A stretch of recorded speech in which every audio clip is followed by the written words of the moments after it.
there is the social model, which is really an understanding that, yes, there are things happening within a person's mind and body that may be disabling, but at the same time, a person's environment can also be disabling, whether it's the actual physical environment or whether it's the attitudes that are being put upon a person within a particular environment.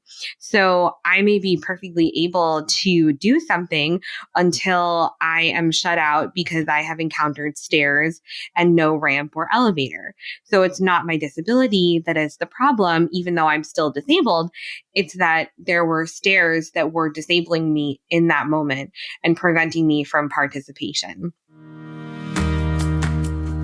I'm Debbie Reber, and welcome to Tilt Parenting, a podcast featuring interviews and conversations aimed at inspiring, informing, and supporting parents raising differently wired kids.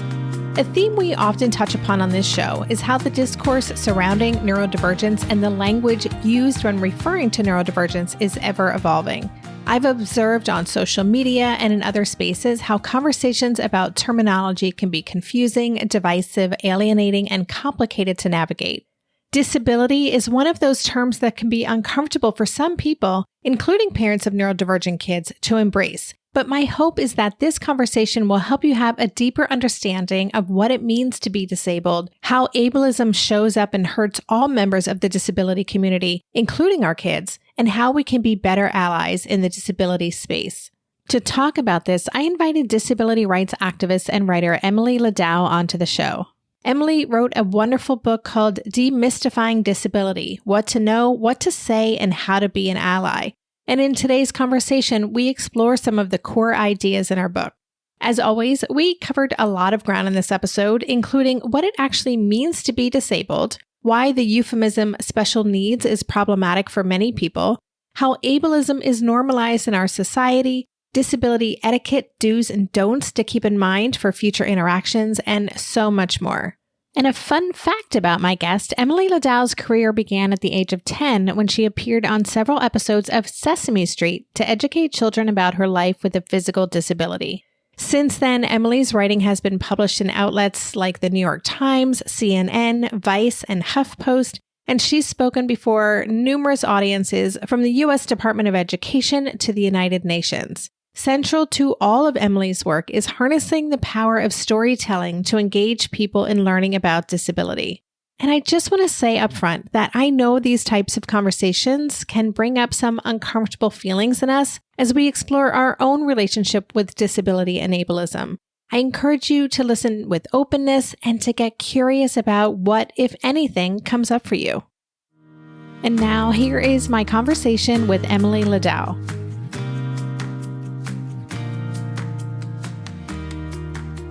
Hey, Emily, welcome to the podcast. Hi, thank you for having me. Yes, I'm really looking forward to getting into your work and diving into your gorgeous book. Such a wonderful resource called Demystifying Disability: What to Know, What to Say, and How to Be an Ally. So we're going to really get into the concepts you write about.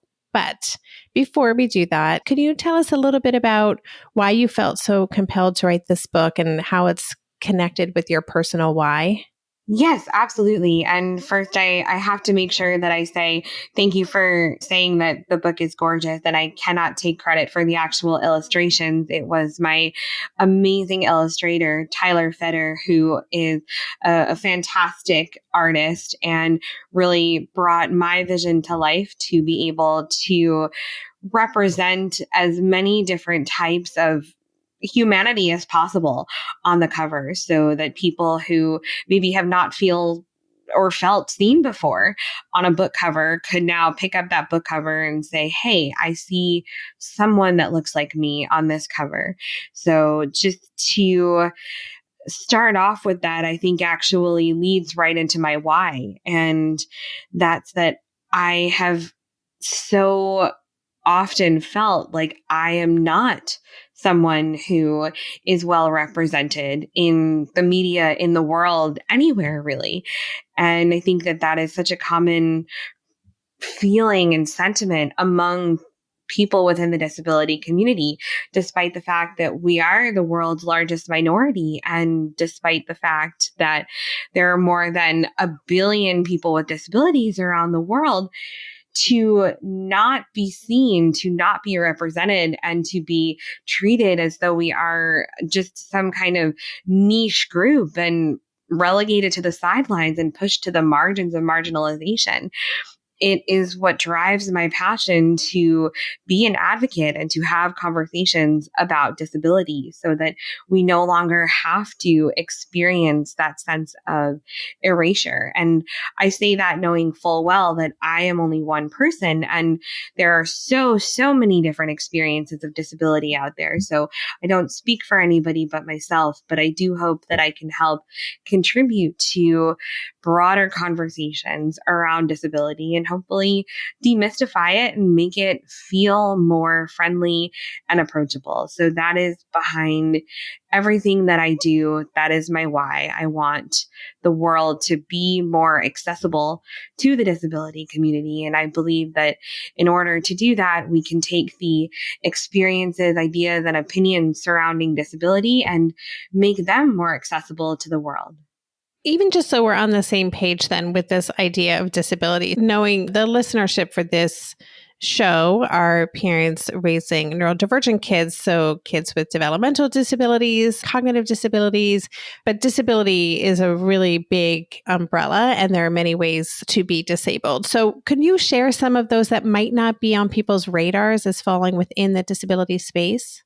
Yes, I think that it's really important to understand that there are legal definitions of disability within the United States, and other countries have varying definitions of disability from a legal standpoint. But there's also how we understand disability from a very human standpoint. And for me, I define it simply as a natural part of the human experience. And there's so many different ways to think about what disability actually encompasses. So I have a physical disability called Larson syndrome. It's a genetic joint and muscle disorder, and I use a wheelchair to get around. So that's my very specific disability experience. But when I'm talking about disability, I can either be very narrow in addressing only my own experiences, or we can broaden the scope to recognize that you might be talking about people who are neurodivergent. You might be talking about people who have chronic illness. You might be discussing mental health issues. You may be talking about someone who is temporarily disabled because of injury, or somebody who has cancer. Disability is such a broad category and such a broad umbrella to fall under. So when we're talking about it, I want to make sure to level set that yes, in the case of your listenership, it's most likely parents of kids with developmental disabilities, parents of kids who are neurodivergent, but disability encompasses so many different experiences. Yeah. And then you talk about these different models of disability. You talked about a medical model and you differentiated that from a social model. Something we've talked a lot about on the show is a medicalized approach to neurodivergence, but I really appreciated the way you broke down these different models. Also, ones I'd never thought of or considered: a charity model of disability, a cultural model. Could you talk about some of the different models within the disability space? Absolutely. I think the first thing to clarify is that when we talk about models of disability, really all we're talking about is a framework of understanding. And it doesn't necessarily mean that one is correct or that one should prevail over the other. In my mind, it really means that we're using these different frameworks to inform all of the ways that we think about and talk about disability. So two of the most common are, as you were mentioning, the medical model, which really understands disability as a diagnosis. But it also looks at disability as a problem of the person, as something perhaps that is wrong with a person that could be fixed or changed or cured with medical intervention. And we can't ignore the fact that absolutely disability and diagnosis are connected. And often a diagnosis is the source of a person's disability. Someone's physicality or their mind is the source of a disability. But that being said, there is the social model, which is really an understanding that, yes, there are things happening within a person's mind and body that may be disabling, but at the same time, a person's environment can also be disabling, whether it's the actual physical environment or whether it's the attitudes that are being put upon a person within a particular environment. So I may be perfectly able to do something until I am shut out because I have encountered stairs and no ramp or elevator. So it's not my disability that is the problem, even though I'm still disabled. It's that there were stairs that were disabling me in that moment and preventing me from participation. It's the same thing if you're thinking about, for example, somebody who is in the education system and they should have access to the least restrictive environment, to a free and appropriate public education.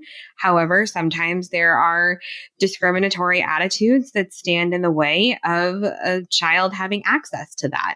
And so that then is not a problem of the person, but a problem of the system of society.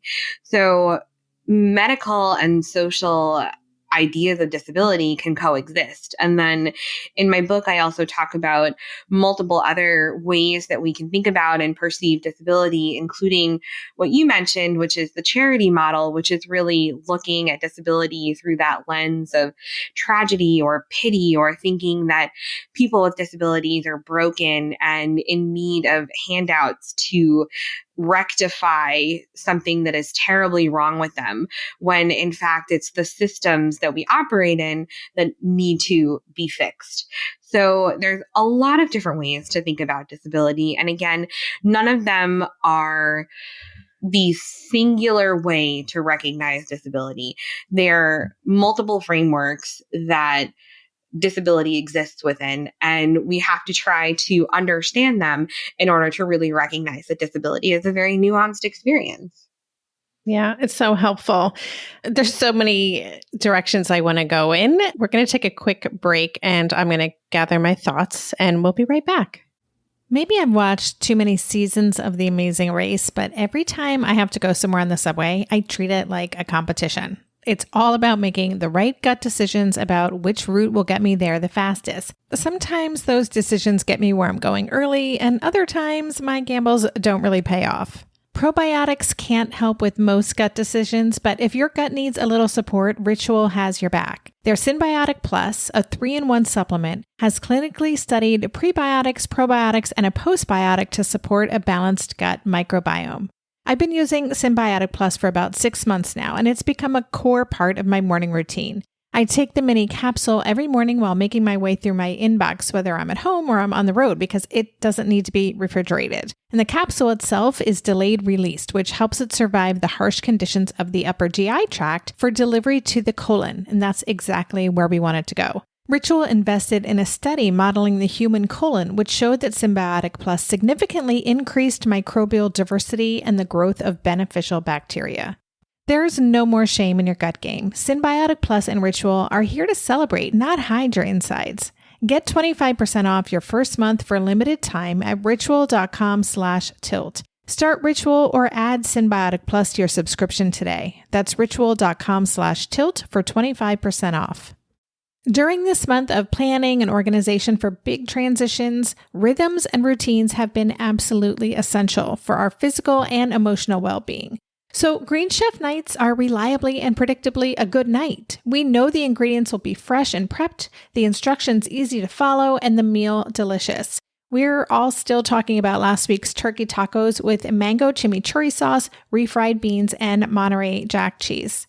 Green Chef contributes to a healthy lifestyle with easy and delicious menus like fresh seasonal salads and grain bowls. And with over 80 weekly meal and market options, plus rotating options to suit a variety of lifestyles, whether Mediterranean, plant-based, calorie-smart, keto, protein-packed, gluten-free, there are always plenty of options to choose from. Whatever you select, you'll get farm fresh ingredients, organic whole fruits and veggies, and premium proteins, all delivered straight to your door. I love those 4 words, straight to my door.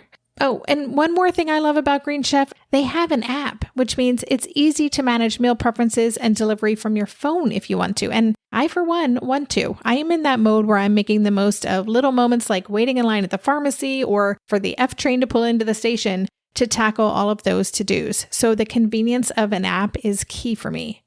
Green Chef has a special offer for Tilt listeners. Go to greenchef.com/tilt50 and use code TILT50 to get 50% off plus 20% off your next 2 months.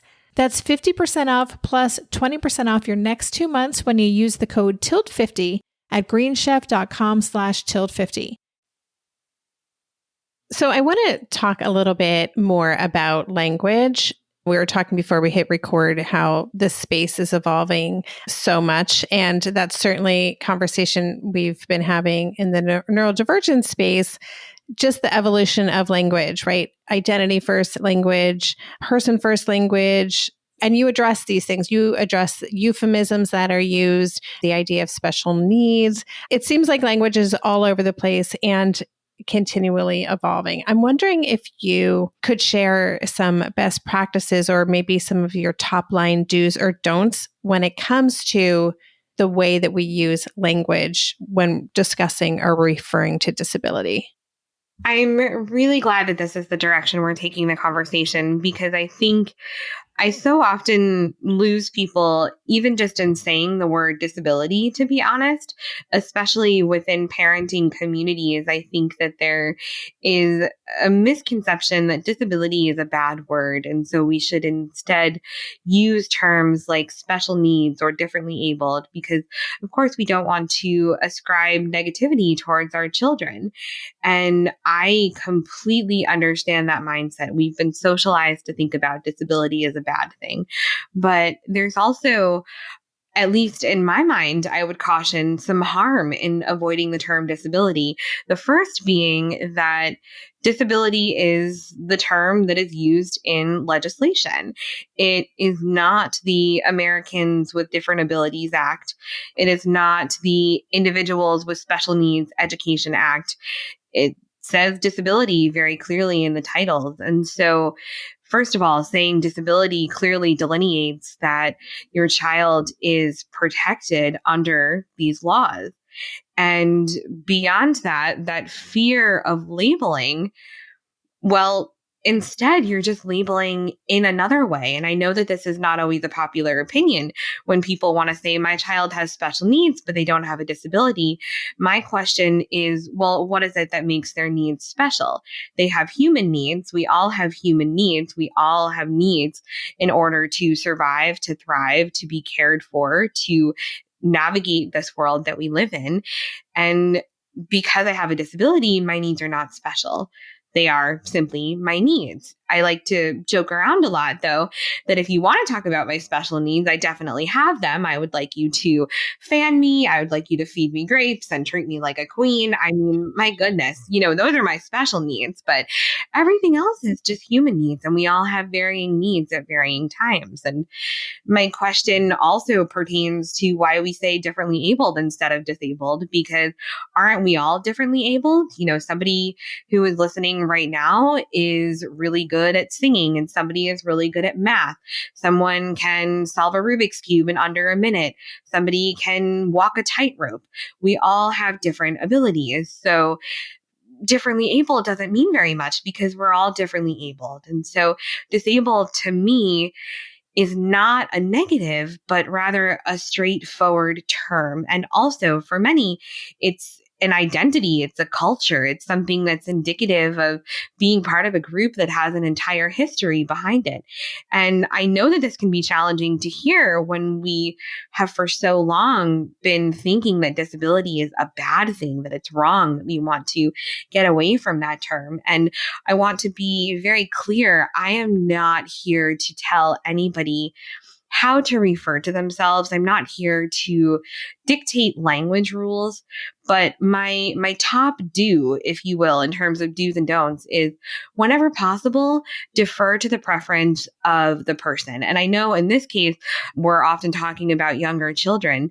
So my best advice tends to be try to tune into how your child is communicating about themselves rather than necessarily influencing how they communicate about themselves.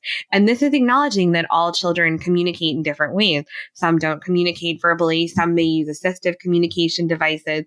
However your child communicates, try to tune into that and see and observe how they respond to different terms, introduce them to different terms, allow them to think about using the term disabled and see what they gravitate towards. And I recognize that this can be challenging advice because you're surrounded, especially in school systems, by things like the language of special education, right? And because you want to do what's right for your child, but also keep in mind that your child is receiving a lot of different messages and is processing their own identity at the same time. So that's really my top piece of advice about language is defer to preference whenever possible, honor a person's preference, remember that there really is no right or wrong answer, and that language is deeply personal and it's very much a part of how we identify and how we think about ourselves and who we are and how we show up in the world. Yeah, that's such a helpful and thoughtful answer. Thank you. And even just that differentiating between special needs and human needs, I think is really helpful to hear. In this space that I work in, I'm always encouraging parents to take time to explore their unexamined or internalized ableism. And in your book, you present a definition of ableism as attitudes, actions, and circumstances that devalue people because they're disabled or perceived as having a disability. I'd love to talk about that just as I think in recent years, a lot of people have struggled to or worked to identify their unconscious bias or their internalized racism. I'm wondering if you could give some examples or describe what ableism can actually look like that people may not be aware of. Yes, and I first want to name that I know how challenging it can be to try to dismantle internalized biases that you're holding.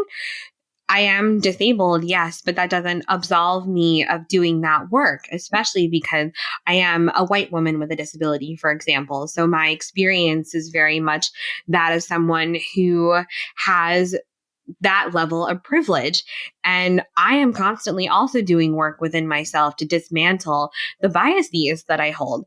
Nobody wants to be told that they're being ableist, but the reality is that because ableism is so normalized in our society, we sometimes don't even realize that we are being ableist. And often it's not just that we're being ableist. Sometimes it's the fact that we exist in heavily ableist systems. And so it's much bigger than us. It's really the systems in which we operate. But I like to point out to people how ableism can play out in interpersonal interactions, and then also how ableism plays out within the systems that I'm talking about. So in terms of interpersonal interactions, I'm sure we are all familiar with having someone speak about your child as though your child is not there, or speak over your child or for your child. And to be honest, maybe that's you at some point, right? And it's not because you are not well-meaning, but it's because we've been socialized to make the assumption that people with disabilities don't always know what they need or want or what's best for themselves. And this conversation, again, always gets sticky when I'm talking specifically about young people with disabilities as opposed to older people with disabilities, because of course there is that dynamic of parent-child, no matter whether the child has a disability or not. And so certainly I'm not suggesting, stop parenting, not at all. But what I am saying is that ableism can manifest in these assumptions that we make, that we always know what is best for our child without actually consulting our child if they are able to communicate that to us in a given moment. And if we don't give our child the opportunity to have a role in that communication, whatever that communication looks like, then we may very well be ableist without intending to be. And then, of course, there are those interactions that just happen out and about where I have people who come and impose help on me without first asking me if I need help, or people who ignore me and instead talk to the person that I'm with, or who ask me those rude and imposing questions about what happened to me or what's wrong with me. And so we're all probably very familiar with those interactions. But then, there's systemic ableism too, and it's baked into all of our systems. And briefly, I'll give the example of the fact that I live in New York, and we are notorious for having a massive public transportation system that is wildly inaccessible to people with disabilities. And as someone who is a wheelchair user, I can maybe access a quarter of the subway stations that we have around the city on a good day, assuming that the elevators aren't broken. And that in and of itself is ableism if you stop to think about it, because it's not just a matter of transportation. If we can't access the transportation system, we're then shut out from so many other opportunities, whether it's education, employment, access to healthcare, socialization, exercising our right to vote. So ableism is something that's not just in how we interact and in the biases that we hold, but in the fact that those biases have transferred over to the things that are supposed to help us navigate the world. And I hope that people begin to take a look outside themselves and not just think about the ways that they might be ableist within the context of their own family dynamics, but just how it can show up very unintentionally. We make presumptions about people simply by taking a look at them. We might even make a presumption that somebody is not disabled when we look at them because they don't appear to be visibly disabled.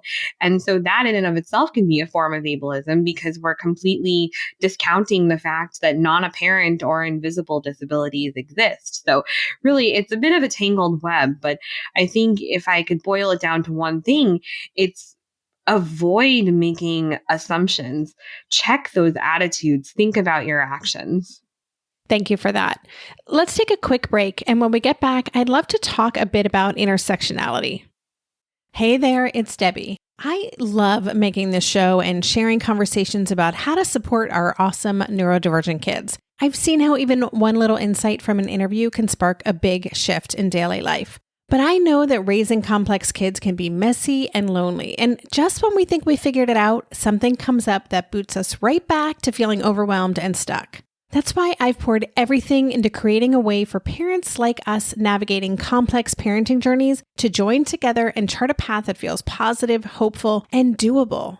It's the brand new Differently Wired Club experience. In the club, you'll get personal support from me and other seasoned parent coaches, 6 live calls every month where you can connect and get your personal questions answered, the opportunity to learn directly from authors and experts like I have on this show, monthly themes for getting specific and tactical, an exclusive private podcast feed, and the best, most generous community of parents. Seriously, these folks show up for themselves and each other, and that right there is really everything. Because it's a daily reminder that we're not alone. Our kids aren't broken, and we have totally got this. The recently rebooted Differently Wired Club is on a brand new platform with its very own iOS and Android app. It is such a great space. However you learn, whatever your style, no matter the ages, genders, and neurodivergent profile of your children, the Differently Wired Club can help you cultivate the positive shifts you're hoping for. Join us today by going to tiltparenting.com/club. That's tiltparenting.com/club. I hope to see you on the inside. If you like this show, there's a decent chance you'll also enjoy the Shameless Mom Academy. Hi, I'm Sarah Dean, the founder and host of the Shameless Mom Academy. The Shameless Mom Academy is a podcast for moms that centers moms more than it centers your kids. I'm not going to teach you how to make baby food or how to make your 3-year-old or 13-year-old stop having tantrums. Instead, I'm going to bring you back to yourself. For the last 20 years, I've been helping moms through growth and transformation. Inside the Shameless Mom Academy, I help you identify who you are and who you are becoming. Look, motherhood is hard. It brought me to my knees many times and sometimes still does. Returning to who I am and who I am becoming allows me to decide how to show up in all those sticky motherhood moments, but also in all my other relationships and in all the ways I show up in my various communities. So come check out the Shameless Mom Academy wherever you listen to podcasts. I'm willing to bet you'll leave feeling a little inspired and maybe even completely fired up. And you'll probably laugh a few times because I promise we never take ourselves too seriously over here. With 700 episodes to choose from, you're likely going to find something that sparks and speaks to you inside the Shameless Mom Academy. I really appreciate the way you talk about intersectionality in the book. And there's a quote from a disability scholar and activist named D.R.C. Neal that you included that I would love to share. He said, being part of one marginalized community doesn't absolve you from understanding discrimination toward marginalized people whose experiences are different than your own. So I would love it if you could spend a few minutes sharing about how you think about intersectionality in the disability space. I am happy to talk about intersectionality. And I know that for so many people, that is just a buzzword. And it's something that we may hear so often that we're not really consciously thinking about what it means. But when we're saying intersectionality, we're talking about the fact that people hold multiple identities and the experiences of those identities overlap. So, for example, if you are a person of color with a disability, then the experiences of racism and ableism will overlap. You don't exist only as one of those identities at a time. You are always a person of color. You are always a disabled person. And so we can't take those identities in isolation. And for me, my two particular identities that I navigate in terms of being a minority are that I am disabled and I am also a Jewish woman. And so there are times when my experiences of ableism and anti-Semitism can overlap. I am never just one or the other. I am always both. We hold multitudes of identities within ourselves at one time. And when we're thinking about our experiences specifically with disability, we have to understand that those experiences are largely shaped by some of the other identities that we hold. So as a white woman, someone who was raised in a relatively middle-class family, someone who grew up in the Northeast, I identify as female, which is the gender that I was assigned when I was born. And I am someone who identifies as heterosexual. And when we take all of these identities, you recognize I exist at this nexus point of privilege and marginalization. And that may sound complicated, but really all it means is that, yes, I am marginalized in some ways and I have privilege in some ways, and I want to acknowledge that. And that is often the reason why I am able to have conversations like this, is because I have certain privileges that afford me access to have these conversations. Whereas people who hold other marginalized identities may not have the same kind of access, may not be taken as seriously, may not be welcomed to the table, although they have just as much of a right to take up space. If we had to boil it down to a simple understanding of how disability overlaps with other identities, think about it as the fact that disability cuts across every single identity group. There is no identity group that is not part of the disability community. And it's one of the only identity groups that anyone can join at any time. And so when we think about it that way, we begin to recognize that disability is not limited to any one experience. And because there are more than 1 billion disabled people in the world, you're going to have more than 1 billion experiences and opinions of disability. And that's okay. That's just a fact of what disability means. That's super helpful. And also in the book, you acknowledge that the disability community doesn't exist as this kind of one giant cohesive group, and that there are different movements within the community discriminated against in different ways. And you also say sometimes these movements are at odds with each other because of who does hold privilege in our society. You talk about something called cross-disability work, when people in different spaces join together as part of this bigger movement. Can you talk about that? Yes, this is something that can be challenging to talk about because I never want to come across as divisive. And so when we're talking about different movements, when we're talking about different groups, it's not meant to be divisive, but rather to note that although we all have overarching common interests in terms of access and inclusion and equity, there are different needs under that large umbrella of disability. And so different movements often make sense because they allow people to come together in regard to a common lived experience to fight more specifically for those needs.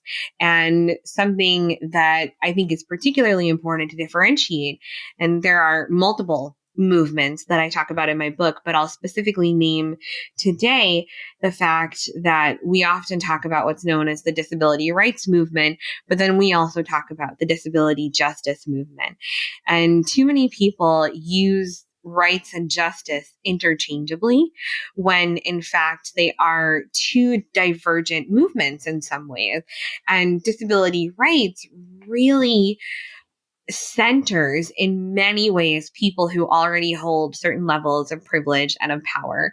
So although there were certainly many Black people, many people of color who were involved in the rise of the disability rights movement, white people with disabilities were often the ones who were centered in those conversations. And so the disability justice movement really arose as a response to that in saying that we cannot center the people who are already holding the power when we are ignoring people of color, when we are ignoring LGBTQIA people, when we are not recognizing that those identities can overlap with disability. And so from that emerged the disability justice movement, which is focused on centering those perspectives and really bringing them to the forefront. And I think a lot of people have a misconception that having multiple movements is a source of division, but it's actually a way for people to find a sense of community and to come together.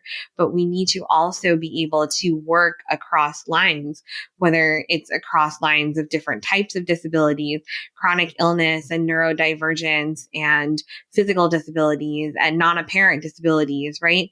And intellectual disabilities and mental health. We all need to be able to work across lines because even though our experiences may be different, we all have those core values that we want to pursue. We may just have different visions of how we want to pursue them and who needs to be at the table and in those conversations. And then that's when we need to take a step back and say, okay, well, who is at the table? Who's missing from the table?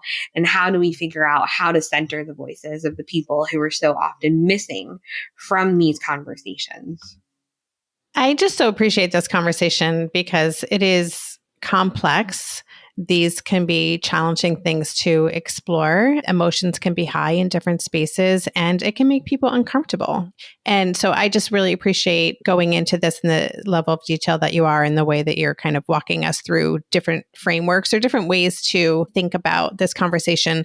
I didn't understand the difference between disability rights, disability justice. So that's super helpful. So thank you.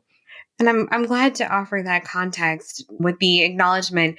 I'm far from an authority on disability. I'm just someone who is very passionate about engaging in these conversations. And also, I think you're right to bring up the fact that these kinds of conversations can make people super uncomfortable. And it's very possible that people listening today might have been feeling a little bit uncomfortable. And I don't want you to feel alienated or pushed away. I would hope instead you'll lean into that discomfort a little bit and recognize that you are welcome and have a place in this conversation. Thank you for that. I do want to spend a few minutes just talking about accommodations and accessibility. So you mentioned in your book, and we talked about this earlier in our conversation, a lot of people are thinking about those ramps, right? Or elevators or these kind of more visible signs of making a space accessible. But it's so much bigger than that. Just even in recent years, there's been a lot more people describing for example, visual descriptions on a blog post for the images that they're sharing and those types of things. As someone who has a father-in-law who is blind, spending time with him, I've really learned so much about what is not accessible to him that I've never had considered before. So are there types of accommodations that wouldn't be on people's radars or ways to make spaces more accessible that we could start paying more attention to?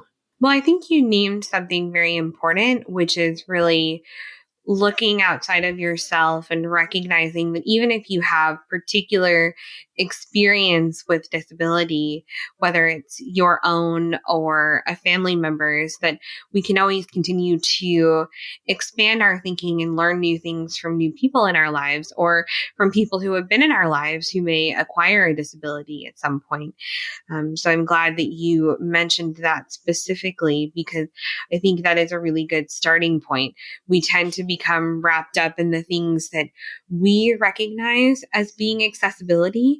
And so in my case, as a wheelchair user, of course, things like ramps and elevators and grab bars and bathrooms and wheelchair accessible bathroom stalls, right? Those are all things that are always on my mind. And that was how for so many years I understood accessibility. But now I understand accessibility to be so much broader than that. It's really about what an environment needs to provide in order for a person to thrive in that environment.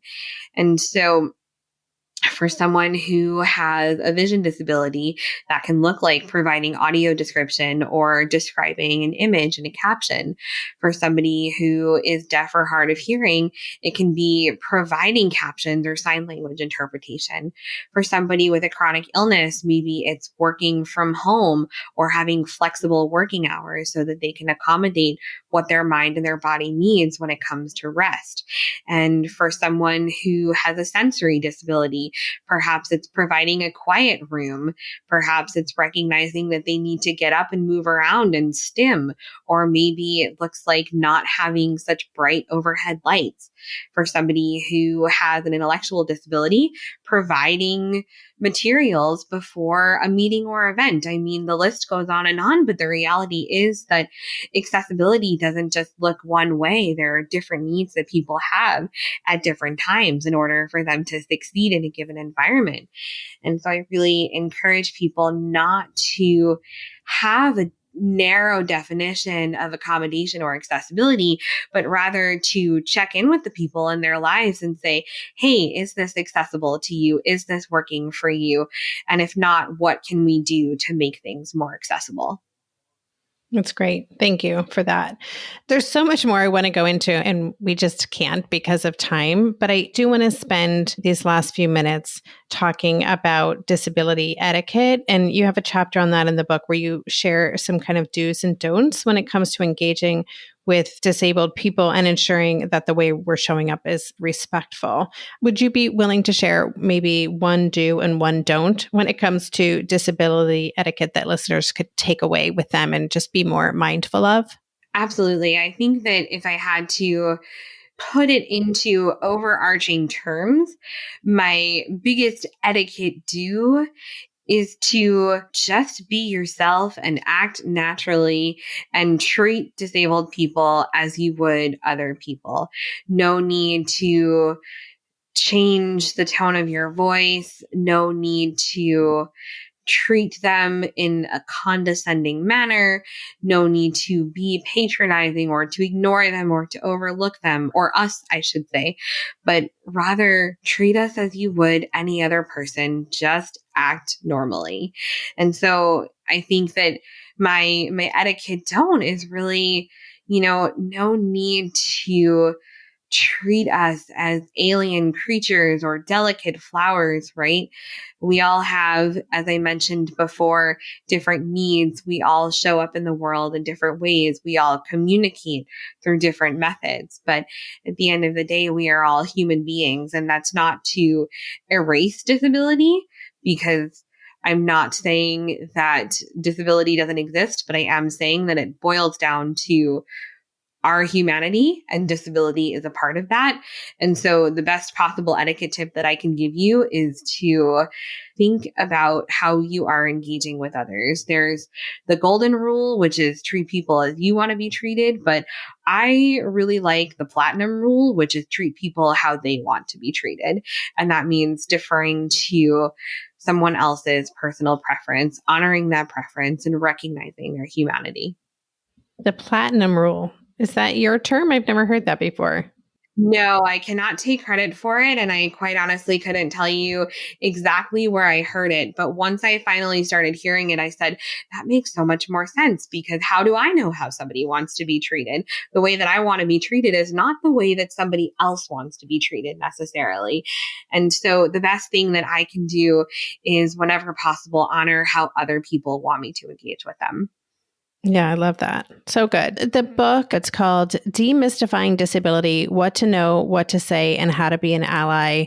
It is very accessible, to use that term. It's well written. It is conversational. It feels like we're sitting down and having a conversation. It's easy to learn from what you've written, and it doesn't feel intimidating at all. And again, it is also beautiful. Before we say goodbye, I'm just curious, what has the reception to the book been and the conversations that it has sparked? I love this question. And in so many ways, it has been a learning experience for me. I think that responses have been largely and abundantly positive, and people have been very receptive to my style of communication and the fact that I do invite conversation and I don't want people to feel alienated. And then, of course, there are people who have said, well, I don't feel represented by the book, or I feel perhaps that the book may be pandering to people without disabilities. And my very honest response to all of that is that I never set out to write the Bible on disability or the encyclopedia on disability. Really, what I set out to do was write my own offering to a much broader conversation about disability, knowing full well that I cannot and would not ever cover everything in the pages of the book. But I just wanted to offer people a starting point in the hopes that they recognize it as a starting point, and wherever they already are in their journey will continue that journey. But I would say, for the most part, it has been such a wonderful experience to connect with people who have said, hey, I haven't thought about this in this way before, or thank you for helping me reframe my thinking a little bit. And I welcome that kind of feedback. I welcome conversation, and I welcome people who have divergent opinions from me, because that is what makes the world go round, as cheesy as it sounds. I'm just grateful for every moment of learning and connection that the book has brought to me. So beautiful. Well, thank you for the learning and connection that we've been able to have together and share with our listeners today. I so appreciate it. Where can listeners connect with you and learn more about your work and your book? Well, thank you so much for having me. First of all, probably the easiest place to go is my website. It's just my name, emilyladau.com. You'll find everything there. I have a monthly newsletter. I've got all of my writing and resources, and you can find me on social media. But I'm also at Emily Ladau across social media, especially Instagram and LinkedIn, because I'm a big nerd. I do still occasionally use what is formerly known as Twitter, but not so much anymore, Facebook, Threads. So I'm easy to find, and I welcome you to find me. Awesome. Thank you. And I just have to ask, what part is the nerd part? Is that LinkedIn? What is it considered the nerdy? Yes. Okay. Yes. I am a nerd, and I like LinkedIn, and I know that maybe that makes me a bit of a career dork, but that's okay. I think that it's fun to connect on there. For sure. And you're in good company. So absolutely. Listeners, I'll have links to all of Emily's resources in the show notes page. So go there to dive deeper into this. And Emily, thank you again for everything that you shared today and for writing such a accessible, wonderful book. Thank you, Debbie, for having me. And thank you to all of your wonderful listeners for tuning in. You've been listening to the Tilt Parenting Podcast. If you want to learn more about today's guest and the resources we talked about, You can always go to the extensive show notes page on tiltparenting.com. There you'll find key takeaways, links to all the resources that were discussed, and even a full transcript of our conversation. Just go to tiltparenting.com/podcast and select this episode. The Tilt Parenting Podcast is hosted by me, Debbie Reber, author of the book Differently Wired and the founder of Tilt Parenting, and it was edited by my wonderful producer, Andrea Curtis Amasquita. If you want to support this show, please consider joining my Patreon campaign and making a small monthly contribution. Just go to patreon.com/tiltparenting to learn more. If you want to follow Tilt on social media, go to @tiltparenting on Instagram and Facebook. Lastly, please take a minute to leave a 5-star rating or review on Apple Podcasts or wherever you listen to podcasts. That helps the show stay visible so others can easily find it. Thanks so much. And that's all for this week. Stay safe, stay well, and take good care. And for more information about any of the parenting resources Tilt offers, visit tiltparenting.com.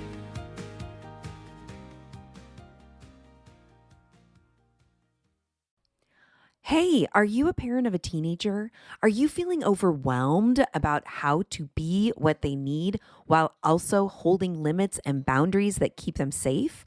Are you tired of conversations that negate how messy this season of parenting is? Well, I've got you. My name is Casey O'Rourke. I am a positive discipline trainer, parent coach, and the host of the Joyful Courage podcast.